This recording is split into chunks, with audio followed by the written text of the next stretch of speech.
નમસ્કાર મિત્રો મિત્રો આજે તમારી સમક્ષ જો આપ કોઈ પણ પ્રકારની બાધા ભૂલી ગયા હો તો એ બાધાને ખાસ કરીને પરિપૂર્ણ કરવા માટે શું કરવું જોઈએ અને બાધા કરવી જોઈએ અથવા ન કરવી જોઈએ. બાધા એટલે માનતા, આ કરવી જોઈએ કે ન કરવી જોઈએ એ સંપૂર્ણ વિસ્તાર સાથે આપણે ચર્ચા કરશું.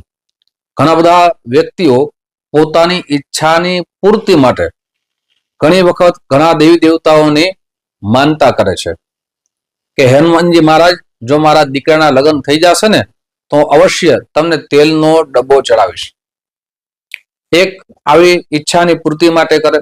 ઘણા એવી પણ માનતા કરે કે અમારો દીકરો જે ભણતર કરે છે, જે અભ્યાસ કરે છે એમાં સારા ટકા આવશે ને તો હે માતાજી હું તમને ચુંદડી ચડાવીશ, હું તમને શ્રીફળ ચડાવીશ, હું તમને 1.25 કિલો સાકર ચડાવીશ.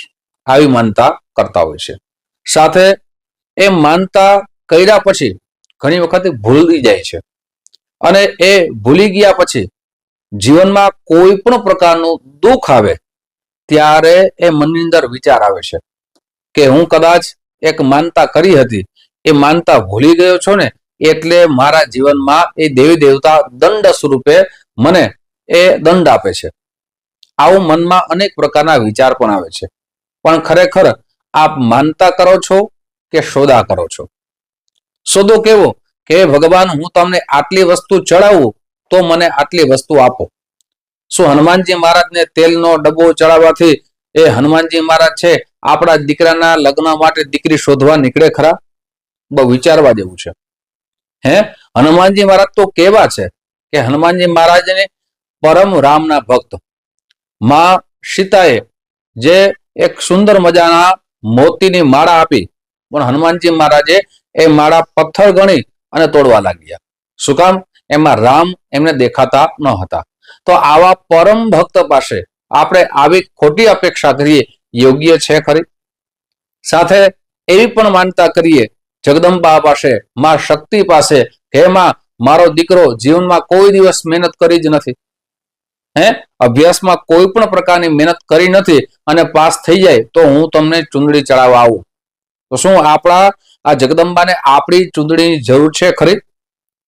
પછી ક્યારેક માણસો એવી પણ માનતા કરે કોઈ બીમાર થઈ જાય, બીમાર થઈ જાય એટલે એ જે પણ ભગવાનને માનતા હોય, કોઈ કૃષ્ણ ભગવાનને માનતા હોય, કોઈ શિવને માનતા હોય તો એ એવી અપેક્ષા રાખે કે હે ભગવાન આ જે બીમાર થઈ ગયા છે એ સાવ સાજા થઈ જાય અને ખૂબ એમના જીવનમાં સારું આયુષ્યની પ્રાપ્તિ થાય તો હું ભગવાન આટલી વસ્તુ તમને ચડાવીશ.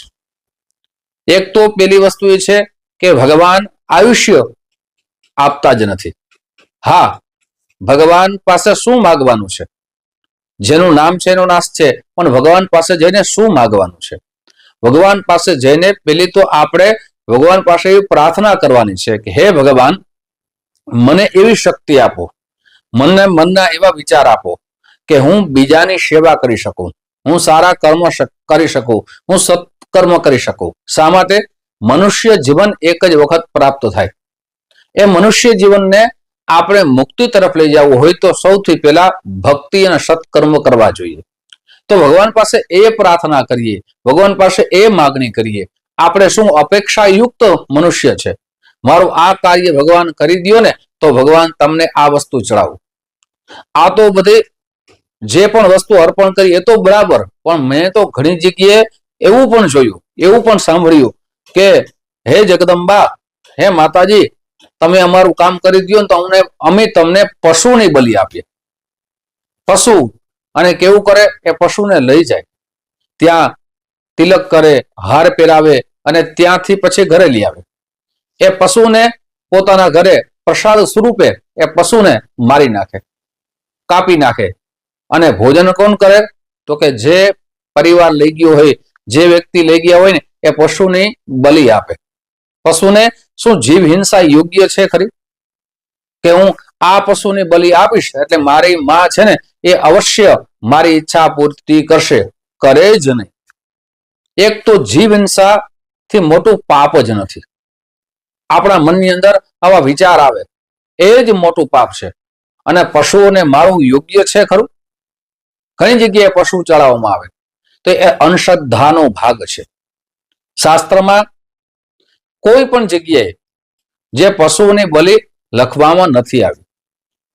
અને આવી અંધશ્રદ્ધા આપણે અંધશ્રદ્ધાથી ઘણી વખત ઘેરાઈ જાય છે, આવી અંધશ્રદ્ધા તરફ આવી જાય છે. તો આવી અંધશ્રદ્ધાને છોડવી જોઈએ. આવે સૌથી પહેલા તો માનતા જ ન કરવી જોઈએ.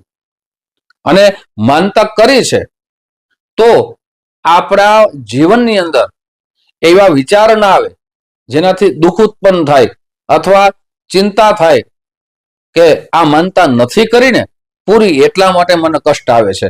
તો આપ એ માનતા શ્રદ્ધાથી પરિપૂર્ણ કરો, પણ માનતા કરવી જ ન જોઈએ. સાથે મંદિરે જવું, ભગવાનના દર્શન કરવા, ભગવાનને આપને જે ભાવથી અર્પણ કરો એ શાસ્ત્રમાં બરાબર છે.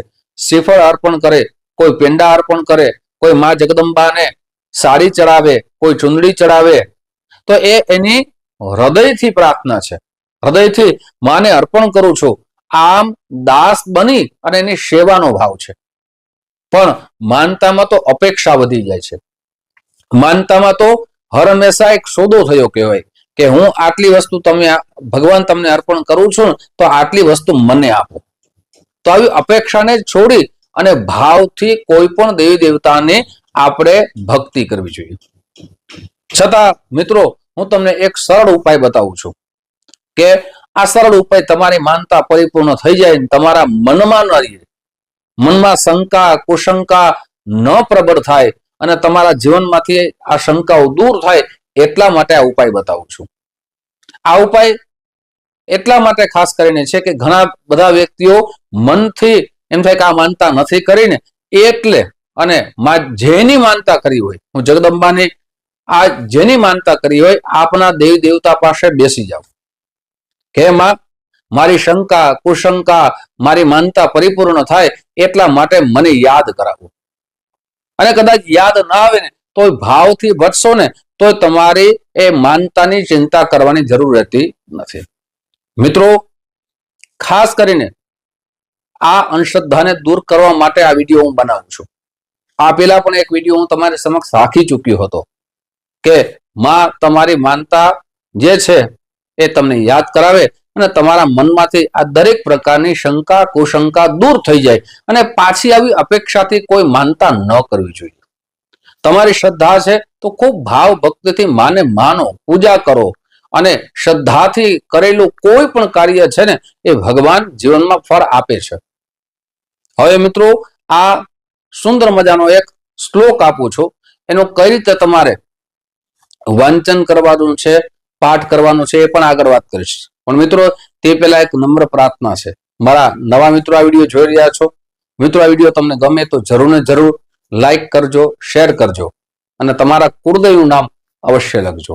જય માતાજી અવશ્ય એક વખત લખજો અથવા જે ભગવાનને માનતા હોય એ ભગવાનનું નામ એક વખત જરૂર લખજો. મિત્રો હવે આ શ્લોક આપ લખી લ્યો, કઈ રીતે કરવાનું છે એ પણ આગળ કહીશ.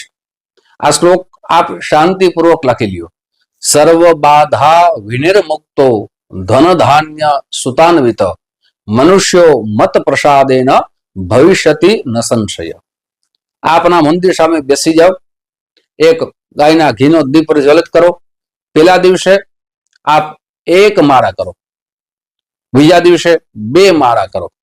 આ રીતે આપને કેવલ ને કેવલ 11 દિવસ સુધી આ શ્લોકની આપને માળા કરવાની છે.